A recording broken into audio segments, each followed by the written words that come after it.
కుకట్పల్లిలో ఇళ్ల తాళాలు పగలగొట్టి చోరీలకు పాల్పడుతున్న ఆర్యన్ యోగేష్ డాకన్తో పాటు వేరువేరు కేసుల్లో చోరీలకు పాల్పడుతున్న మరో ఇద్దరు దొంగలను పోలీసులు అరెస్టు చేశారు.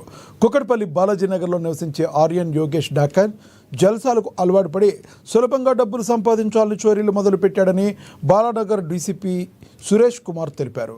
తాను నివసిస్తున్న ఇంటికి దగ్గరలోనే 2 ఇళ్లలో తాళాలు పగలగొట్టి చోరీ చేసి వచ్చిన డబ్బుతో సంవత్సర కాలంగా జల్సా చేస్తున్నాడని తెలిపారు.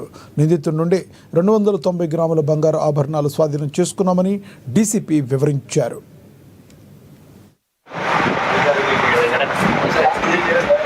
ఈ నెల 21వ తారీఖున కుకట్పల్లి పోలీసునికి ఒక కంప్లైంట్ వచ్చింది. అదేంటంటే ఒక అపార్ట్మెంట్లో ఒక 3 తులాస్ గోల్డ్ పోయింది అని చెప్పేసి కంప్లైంట్ వచ్చింది.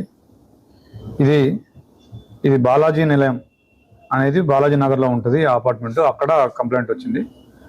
సో దాని మీద మన వాళ్ళు ఆ కేసుని crime team DI and his team SHO ఆధ్వర్యంలో ఈ కేసుని ఇన్వెస్టిగేట్ చేసి ఎంక్వైరీ చేయగా దాదాపుగా చాలా సాంకేతిక ఆధారాలు ఒక 20 రోజుల క్రితము ముందు నుంచి ఉన్న సాంకేతిక ఆధారాలు తీసుకొని వాటిని పరిశీలిస్తే ఆ అపార్ట్మెంట్లో ఒక వాచ్మెన్ ఉన్నాడు, అతనికి ఒక కొడుకుంటాడు, అతనికి 19 years.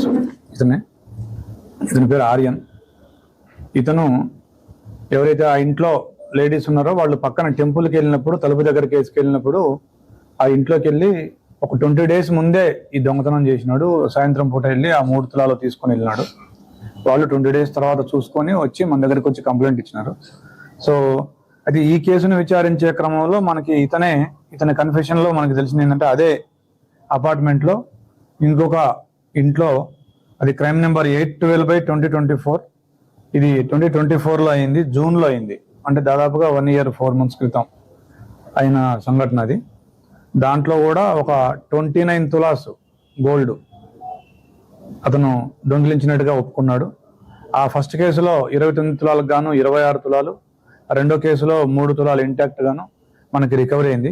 ఇతను దొంగతనాలు చేయడానికి కారణం ఏంటంటే ఇతను ఆన్లైన్ బెట్టింగ్లు ప్లస్ ఆన్లైన్ గేమ్లు ఆడడం విపరీతంగా అలవాటైనాడు, ఫోన్కి ఎడిక్ట్ అయినాడు.